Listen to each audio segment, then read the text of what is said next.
So today we will see linear search or sequential search. Okay, now what is this search?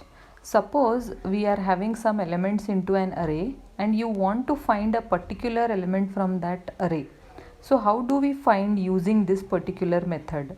So linear search or sequential, as the name suggests here, sequentially we are comparing each the element of the array with the key element what we are trying to find. So if you find the element in an array, then we say that search is successful, otherwise the search will be unsuccessful.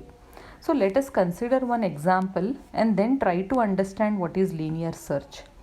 Now for example, you can just see in the figure first memory block where we have some array of integers, like we have 10, 7, 1, 3, -4, 2 and 20. Now suppose we want to find an element number 3 in this array. So we will just consider that key value will be equal to 3.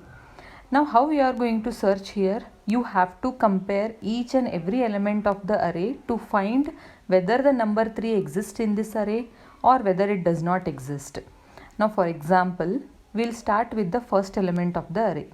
So what is the first element of the array here? The first element is 10. Okay, so just compare. You can just see in the second figure, you can find with the green color, you're comparing there whether 3 is equal to 10. Obviously 3 is not equal to 10. So we have not found the element. So you need to move on and search for the next element. Now next element is 7. So in figure 3 you can observe that 3 is not equal to 7. So if you don't find the element here, you have to again move further and see for whether you can find 3.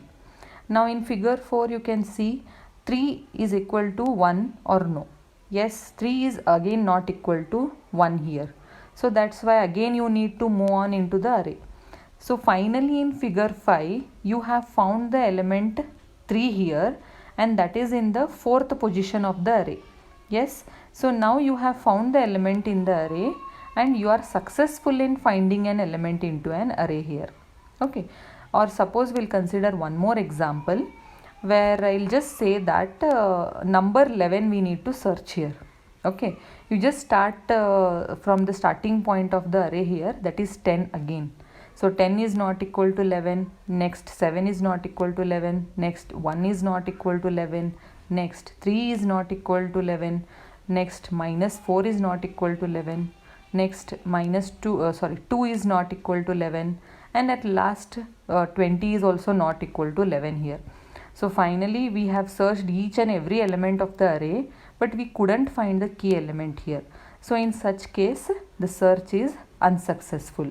So for what you are trying to find, you did not find in your array.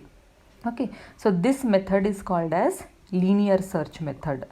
Now linear search is suitable for only smaller size of array. Now in this example we have just 7 elements in an array. So at most you require 7 iterations to find out the element, whether it is successful or unsuccessful.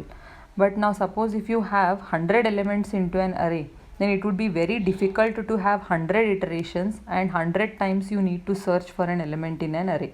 So that would be difficult using linear search. Difficult in the sense you will require more time here and time will be consumed here. So in that case we can use binary search. But now here we are discussing with linear search. So we'll just see one C program, how to write C program for linear search. So now you can see in this program we have declared some variables here, and firstly we are entering the size of an array. So we need to decide first what size of array we need to have. So here that size is determined by variable n here. And next now suppose if you consider the same example as the previous one, the size of the array is 7 here. So here n will be equal to 7. Now next you have to enter some elements into an array. Now we have just decided with the size. So we will have 7 blocks into an array. Now we have to fill some of the elements into that array. So how you are going to fill the elements into the array? So you are going to start from 0th position and end at n minus 1th position here. So that's why our for loop looks like this. So we are starting from 0 and ending till n minus 1, and you are reading all the integer values here.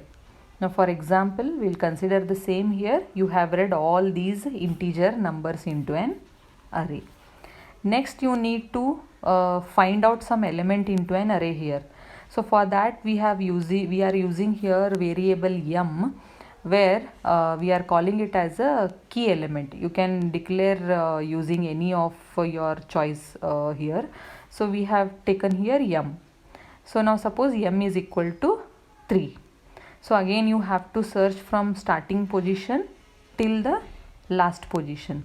So starting position is determined by I is equal to 0, and last position is determined in the condition as I less than or equal to n minus 1. N minus 1 is nothing but 6.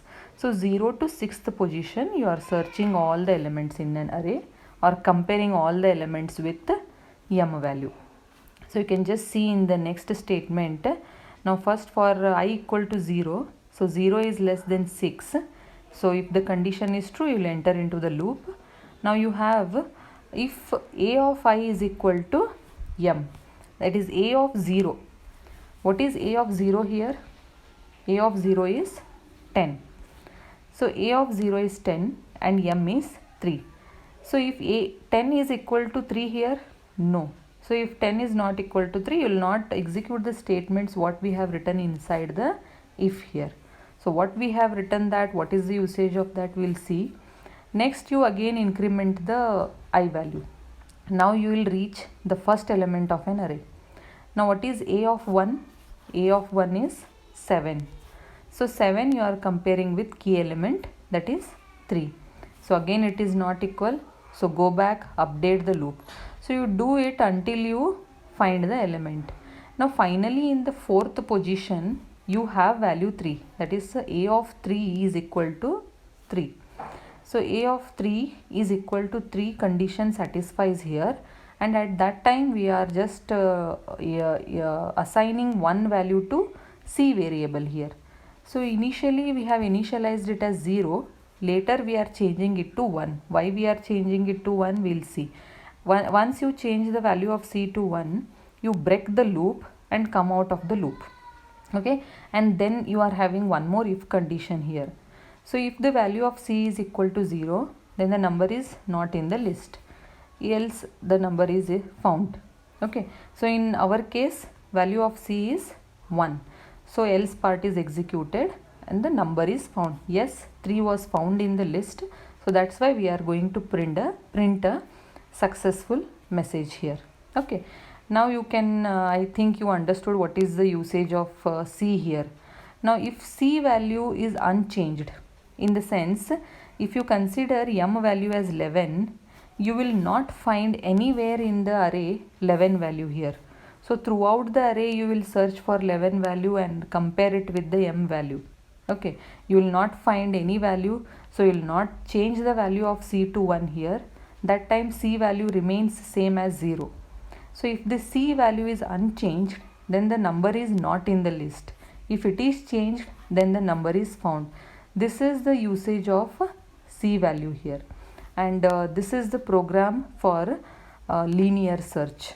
So I hope you all have understood the linear search logic and how to write a C program for linear search. Thank you.